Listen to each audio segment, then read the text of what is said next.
मेरा पति साइड में था, एक इंसान आया, उसने उसको गोली मार दी। यहाँ पे उसने बोला कि शायद मुस्लिम नहीं है, उसने उसको गोली मार दी। वो नाम पूछ के, जाति पूछ के गोली मार रहे हैं। वो वार कर रहे हैं। सोल्जर शहीद होता है तो ऐसा लगता है मेरा खुद का भाई शहीद हुआ है। उनका रूप धारण करके अगर हम अब जागरूक नहीं हुए ना, तो सत्य है ये बात कि अब आपकी बहन बेटी के साथ में ऐसा होगा तो आप क्या करोगे? आप चूड़ी पहन के बैठोगे क्या? पहलगांव में जिस तरह से मुस्लिम आतंकियों ने टारगेट किलिंग हिंदुओं के साथ की है, पर्यटक आए थे, उनको पूछ कर धर्म पूछ कर कि आप हिंदू हैं, जान से मार दिया। पूरे देश में गुस्सा है। इस वक्त हम जयपुर में मौजूद हैं, कुछ युवा हमारे साथ जुड़े हुए, उनसे बातचीत करते हैं। सर, जो पहलगांव में घटना हुई है जी, क्या कहना है उस पर?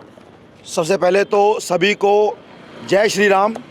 पहलगांव में जो घटना हुई है, आज पूरा युवा वर्ग जयपुर का इसकी घोर निंदा करता है।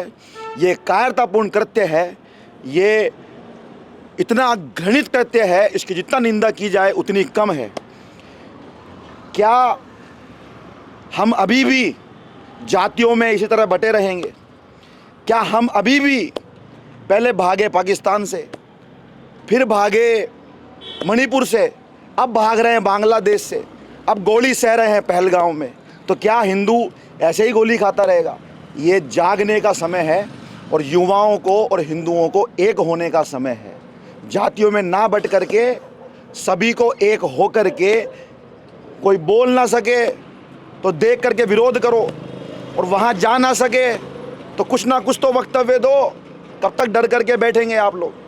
तो जातियों में ना बटे। सभी हिंदू भाइयों से मेरा आह्वान है, सभी युवा भाइयों से आह्वान है कि सभी एक हो करके इस कृत्य की जितनी निंदा हो सके, जितना प्रयास हो सके, आपका जितना बन सके उतना अपनी वाणी से कुछ ना कुछ बोलो।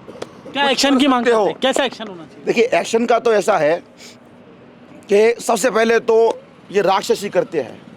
अगर हमारे सामने अगर ऐसा कृत्य हो जाता है कभी भी, या घटना ऐसी हो जाती है, तो जो शरीर में बस हमारा जो भी आप देख लीजिए, जो भी हमारा सामर्थ्य होगा उतना हम करेंगे। हर युवा करेगा। आपकी बहन बेटी के साथ में ऐसा होगा तो आप क्या करोगे? आप चूड़ी पहन के बैठोगे क्या, या किसी पुलिस वाले के आने का इंतजार करोगे? वो नाम पूछ के, जाति पूछ। बोल रहे हैं भाई साहब ने जैसा बोला कि बिल्कुल राक्षसी प्रवृत्ति आज जो हो गई है इस जनरेशन के अंदर। मतलब इतना अच्छा अध्यात्म हमारा चल रहा है, हम लोग त्रिपुण लगाते हैं, सब करते हैं, यही मानते हैं कि सभी में भगवान है और सभी भगवान हैं हमारे लिए।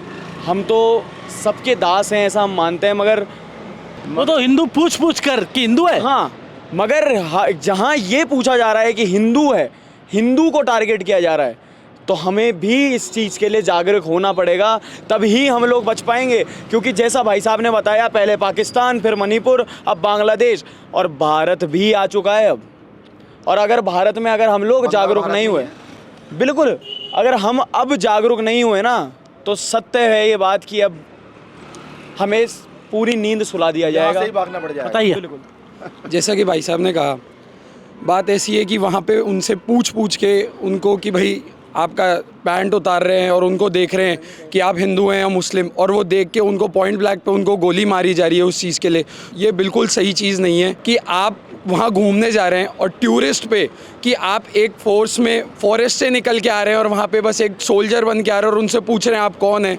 तो मतलब आदमी वहाँ खुला घूम भी नहीं सकते हैं। अब आप कहीं ना घूमने जा सकते हैं ना कुछ कर सकते हैं। आज ये डर का माहौल है उस पाकिस्तान की वजह से, जो बिल्कुल डरपोकों की जैसे काम करते हैं, सोल्जर बन के आते हैं। उनकी हिम्मत नहीं है कि वो सीधे मुँह बात कर सके या सीधे मुँह इंडियन आर्मी से टक्कर ले सके। ऐसे कमज़ोरों की तरह वो वार कर रहे हैं।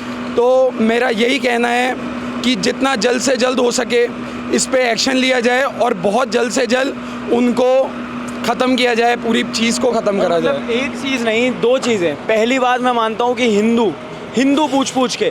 दूसरी चीज़, मतलब आज की जनरेशन में हमारे सनातन में ये हो गया है, और हर जगह शुरू से था कि सोल्जर्स हमारे लिए इतने महत्वपूर्ण हैं। कहीं भी किसी भी गांव में अगर एक सोल्जर शहीद होता है तो ऐसा लगता है मेरा खुद का भाई शहीद हुआ है। उनका रूप